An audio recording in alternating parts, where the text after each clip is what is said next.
Hello, hi, welcome back to my channel. So, what happened today was that I just had my Viva presentation. I just presented my thesis, and now I am feeling lighter. And I'm basically doing what one would do when one feels happier, and that is making booktube videos. And this time I want to make this video. I actually wanted to do my best of 2023 video last year, but then I think in the first quarter of the year I wasn't really feeling like making booktube videos. I remember I wasn't really posting much in the first quarter, and then by the time I started to like have this desire and motivation to do something like, best books of 2023, it was already April. So yeah, that's why that video never came to reality. But this time, this year, 2025, it's gonna be different. This is one of those differences, right? So I have some books that I just kind of want to mention here in this video. I already have them in the list so that my video feels a bit smoother. And I think I have like about 7 books or so. And you might be wondering, why is it not like 10? 10 is a better number. I honestly do not know. I was just like kind of browsing, my looking back at the list of books that I read in 2024, and I just sort of picked some that I thought was the most impactful for me, the one that gave me the most interesting reading experience in 2024, and I just kind of want to revisit that moment or those moments here in this video. Just kind of talked about it a little bit. So yeah, I'm going to talk about the first one, and this was the book that I read in March last year. And this would be Valley of the Dolls by Jacqueline Susann. This book was something that I was inspired to read when after I read Flowers in the Attic by V.C. Andrews, and a lot of people said that that book was like trashy and stuff, and so I started to search for other books that are usually called as trashy, because I thought that Flowers in the Attic was kind of interesting in a stylistic way, and I suppose I could understand why it was considered trashy, but still I could see some very interesting points in that book. And I was looking through various lists, and I saw Valley of the Dolls by Jacqueline Susann kept on appearing over and over again, and I was like, this sounds interesting. I wonder how trashy it is, because if you know me personally, you would know that I love trashy stuff. I am very much engaged. Well, I'm not sure if engaged is the right word. Probably. I'm very much engaged in Flop Top right now, if you know what that is. If you don't, it's some kind of, sort of trashy stuff on the internet. And to a certain extent, I also consume Stan Twitter, but I don't use Twitter, I don't use TikTok, so I usually enjoy those contents secondhand from other websites like Instagram. But anyway, I like trashy stuff. I grew up with things that were so called as, trashy. And so I wanted to try this book, and after I finished it, I thought that it was not trashy at all. I was kind of disappointed on that front. Valley of the Dolls is the story of 3 women, and it is set in the US in the 1940s and 1950s. It's about these 3 women who are sort of trying to navigate their way in the cutthroat world of show business. So we have the main character whose name is Anne. She's like the most important main character out of all these three characters. And the other two characters, their names are Neely and Jennifer, and they all have different different goals in the story. But basically, it has something to do with sort of like finding their way through the this inhumane world of show business. Anne comes from a small town, and she has this sort of like idealistic worldview or idealistic outlook on how life should be like, how things should be in her life, and that's why she decides to go to New York, and she works as a secretary, and things happen, and she got sucked into show business. And I just really enjoyed this book so much. This book is, I would say, it's quite feminine through and through. I was expecting like tons of cat fights and stuff, but there was only one that I could remember where a wig was literally snatched. But other than that, it didn't have a lot of cat fights. So yeah, not so trashy. But what I really like about this book is that I felt that this book has so much characters that you can describe as strong female characters. And it just felt it had this spirit that I thought was just really dazzling. Like that spirit was just emanating out of that book, and I just couldn't tear myself away off the pages because it was just so engaging. There was a lot of sincerity in the writing, and the plot itself was just kind of really dramatic also. But there's this sense that these characters were written with a lot of love, and you can also feel that these characters were written very humanly. Like you could connect with these characters because they were written in such a way that you were shown their humanness, even though you may not be able to immediately like relate to these characters because of differences in identity or whatnot, but their humanity is really shown through the page, through the words. You could really see that these characters are struggling to find that particular thing that they really want, and I think this novel really excels in showing like how characters really want to grab onto certain goals or targets, but there's always going to be challenges and obstacles in getting that target. And this is, I suppose this is the aspect that really hooked me to this story, because it felt really believable when I was reading it. And basically these characters' journeys, they just hooked me in. Really loved this book.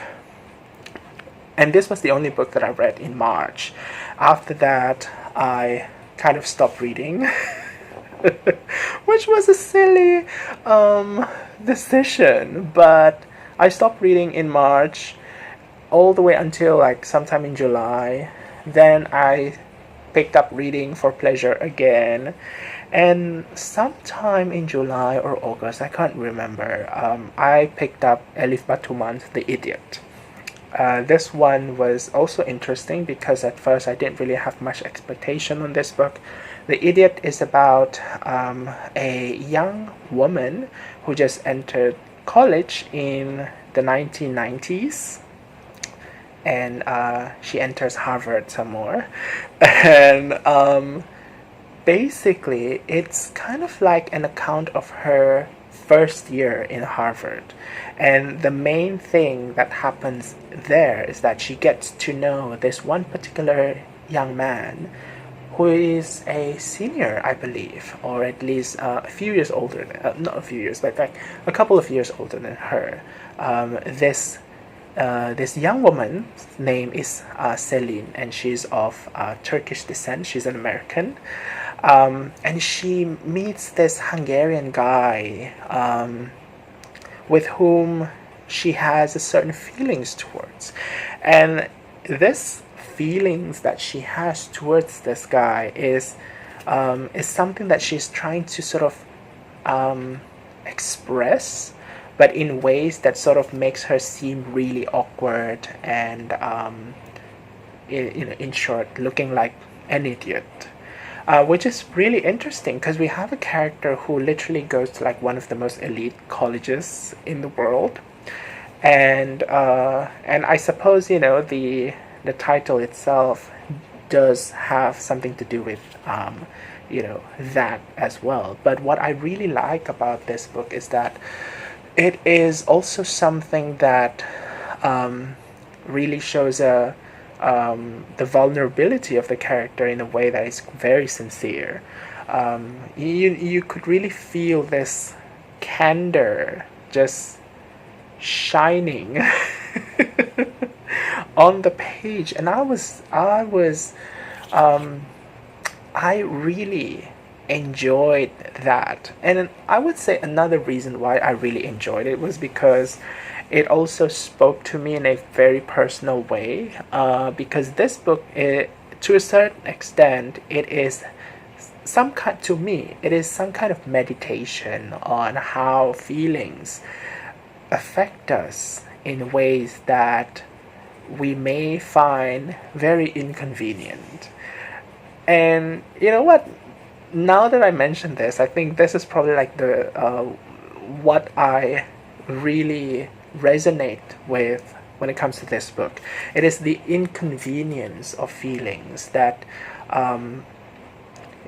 very often feelings would make us do weird stuff, and I've had experience with this kind of things as well, and I believe a lot of other people have experience with these kinds of things, being at a state in which feelings causes you to become kind of stupid and dumb.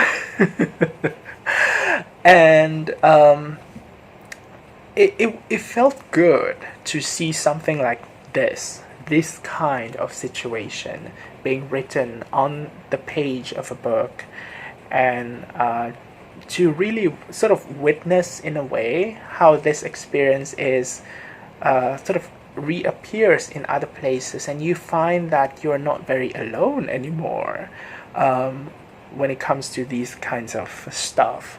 And so I felt that connection, and therefore reading this book had this kind of like extra layer of enjoyment that it gave me. So that's why I quite enjoyed The Idiot by Elif Batuman. Now, moving on. The next book I just kind of want to talk about is Hurricane Season by Fernanda Melchor. She's a Mexican author. This book was originally written in Spanish, translated into English by Sophie Hughes. This book is about the death of a woman called as the witch in a particular village in rural Mexico. And going into this book, knowing that this book is going to be about the death of a woman who, apparently according to the description, is someone who is ostracized, I was like intrigued, and I thought this book was going to be about this woman, this witch, right? But then, as it turned out, it wasn't exactly about the witch. As in, the entire book, the witch is there, but the witch also sort of exists in the periphery.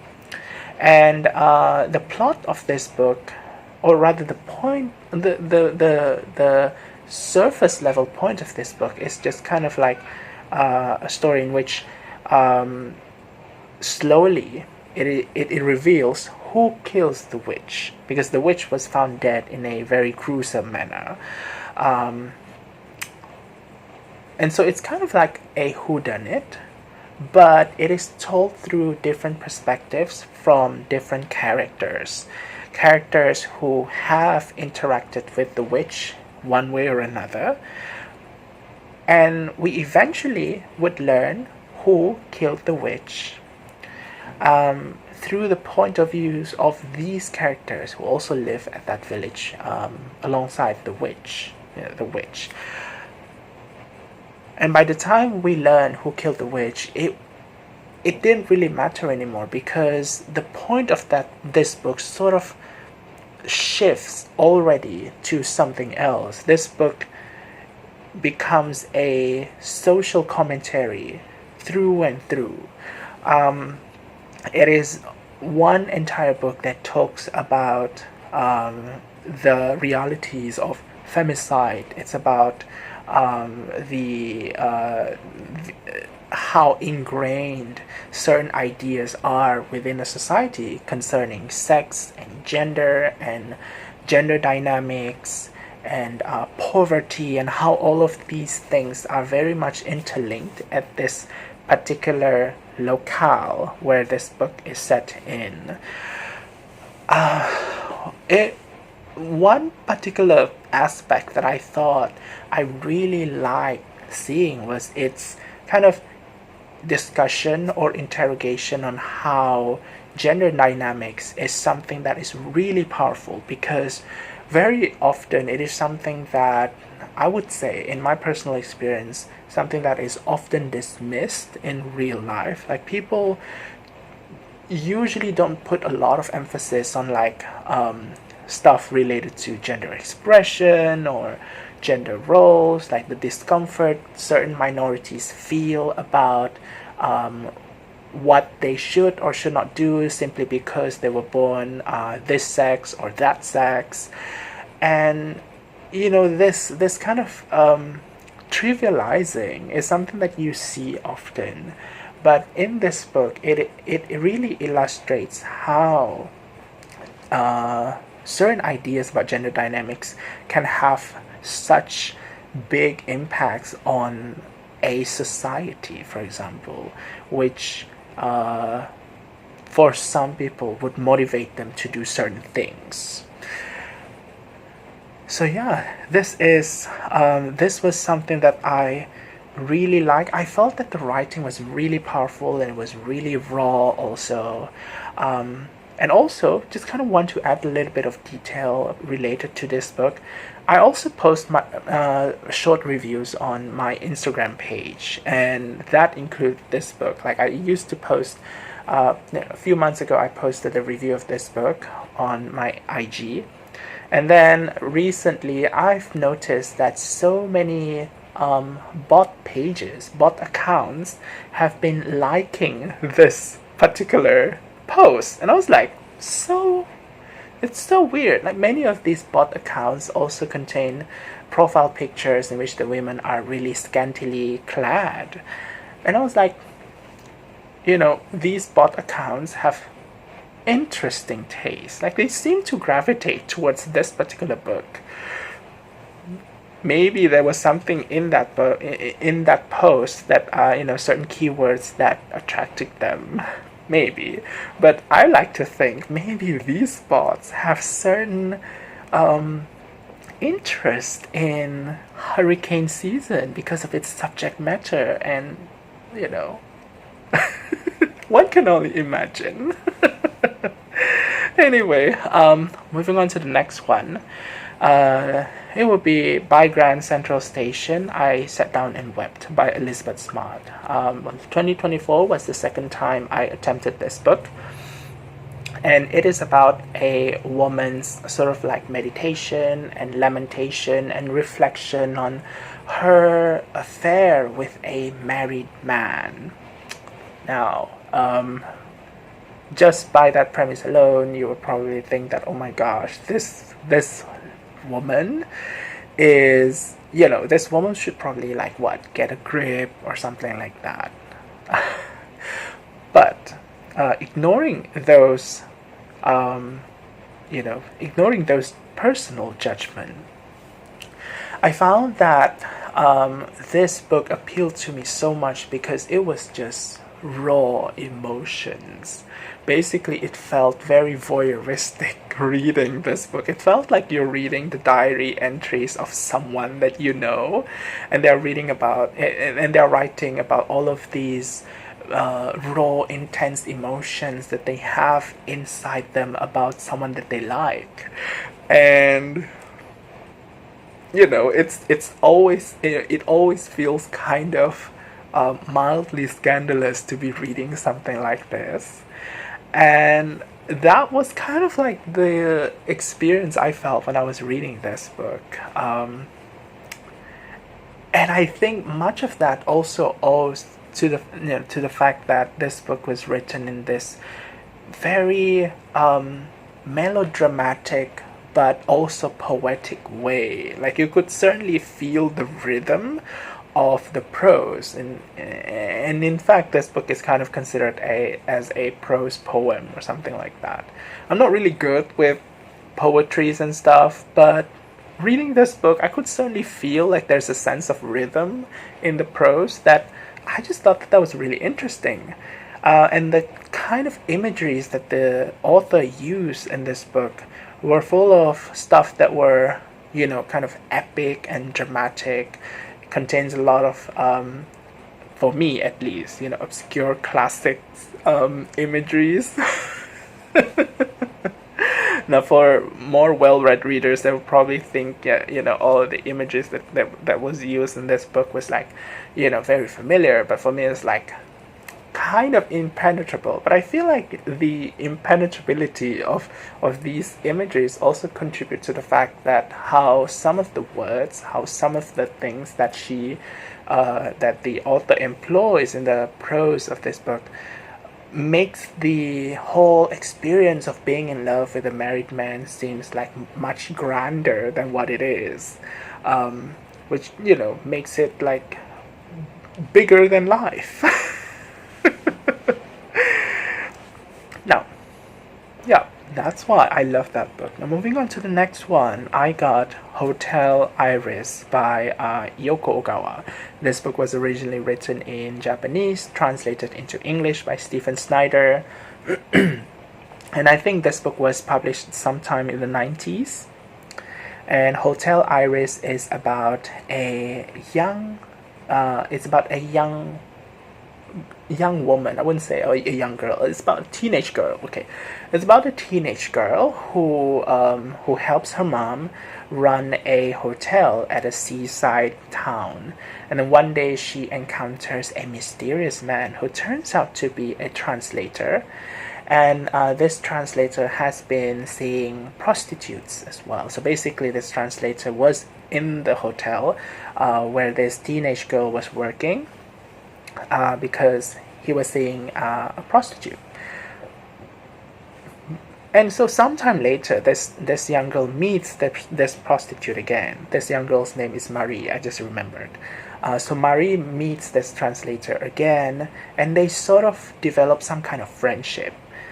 But somehow, this friendship evolves into something even more dark and sinister. It evolves into something more sexual in nature. But this is not the only layer in this book. The other layer is that we also learn more about Marie's life as the daughter of a hotel proprietress, the kind of expectations that are being subjected onto her,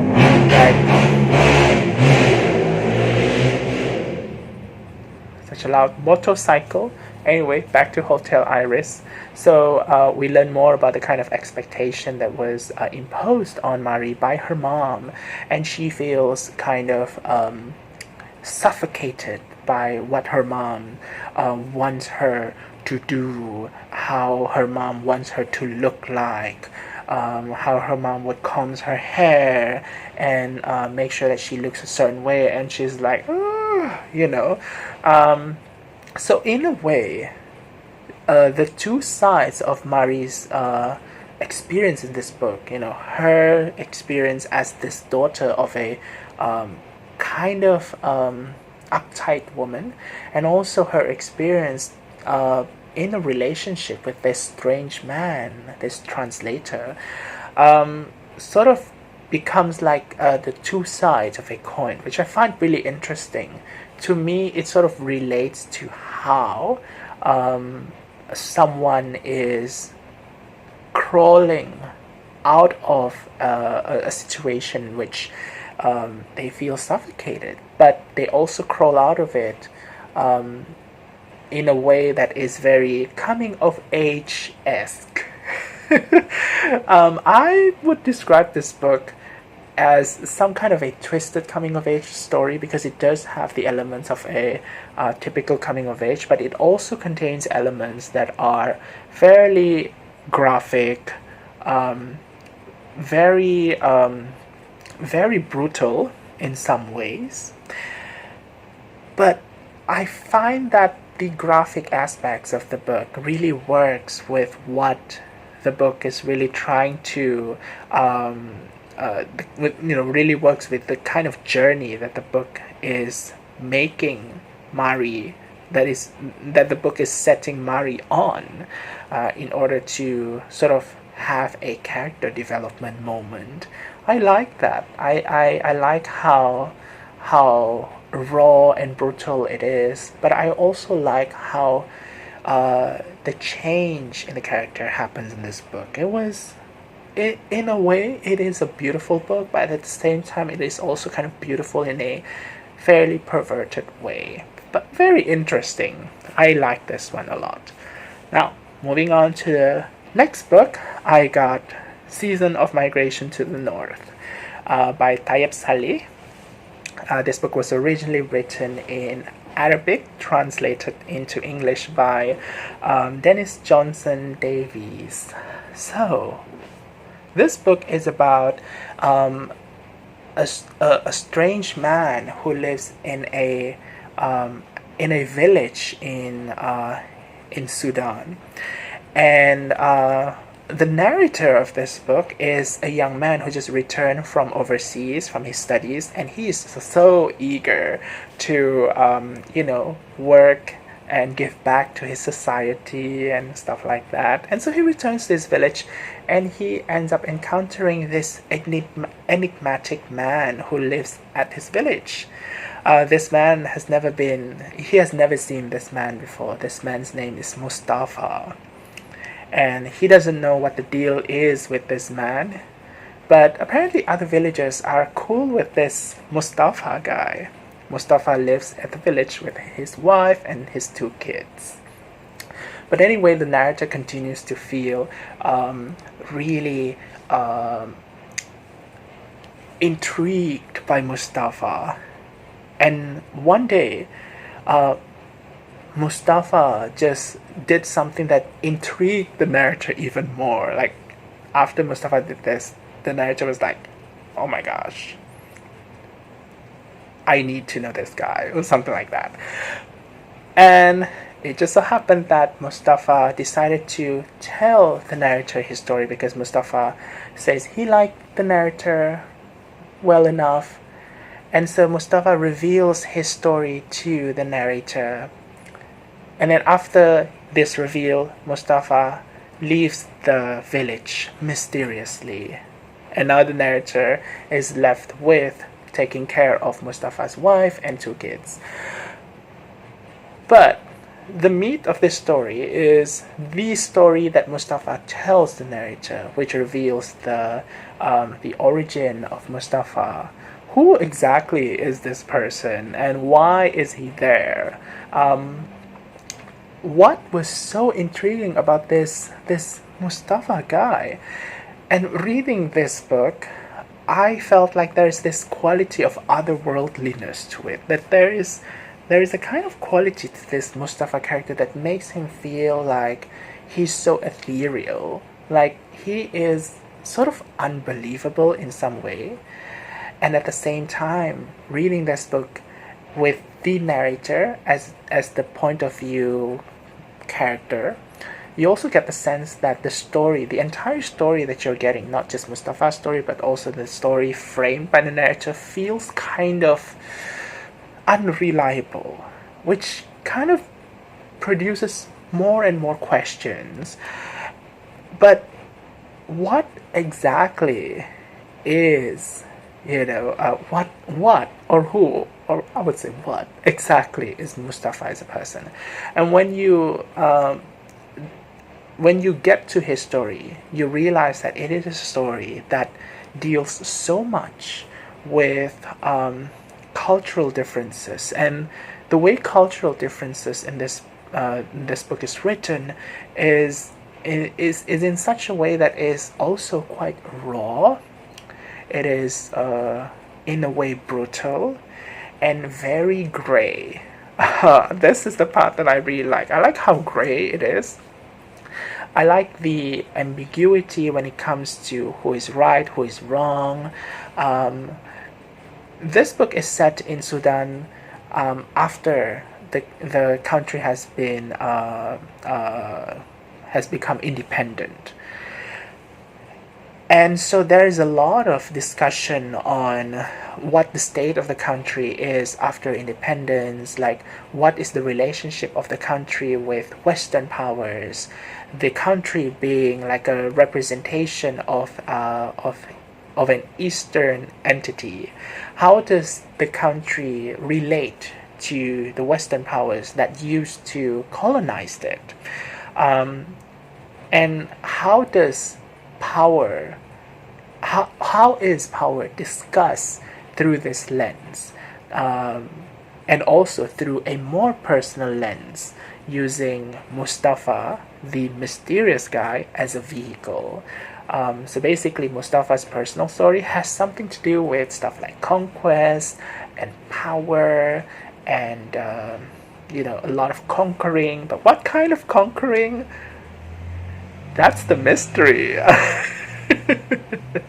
And oh my, I just like how the relationship between East and West, North and South in this book, like global North and global South, is discussed in here. And even though this book was published like in mid 20th century, I feel like the discussion on this relationship between the two hemispheres feel relevant even until today. And as someone who lives in the country that is kind of like considered a third world country, you could certainly feel that certain aspects of this whole East-West, North-South discourse,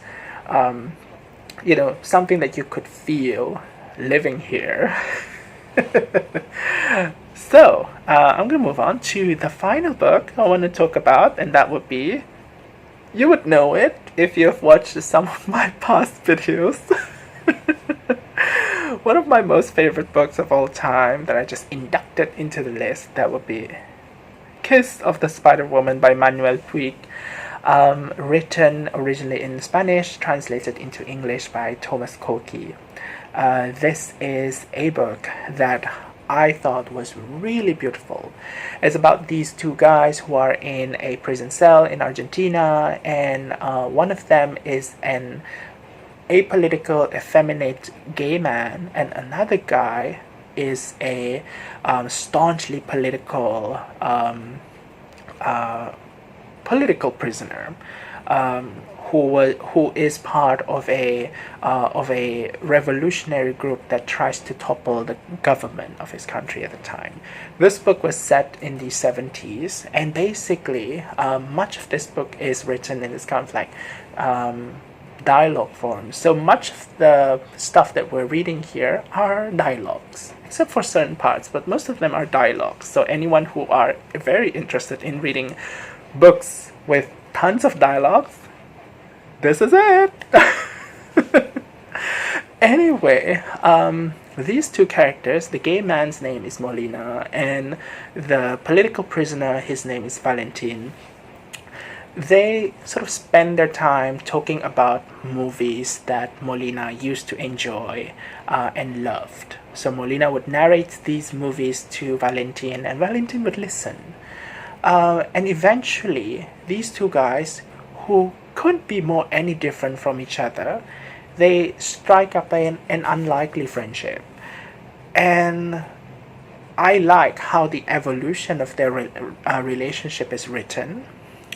I really enjoy how this book really focuses on the idea, the role of emotions have in society.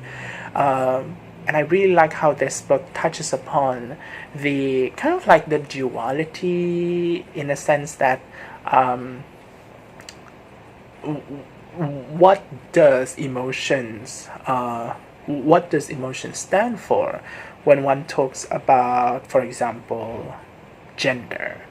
I really like how this book discusses the idea that masculinity. This is the part that I really like the most. It discusses masculinity in different aspects, and we got two characters of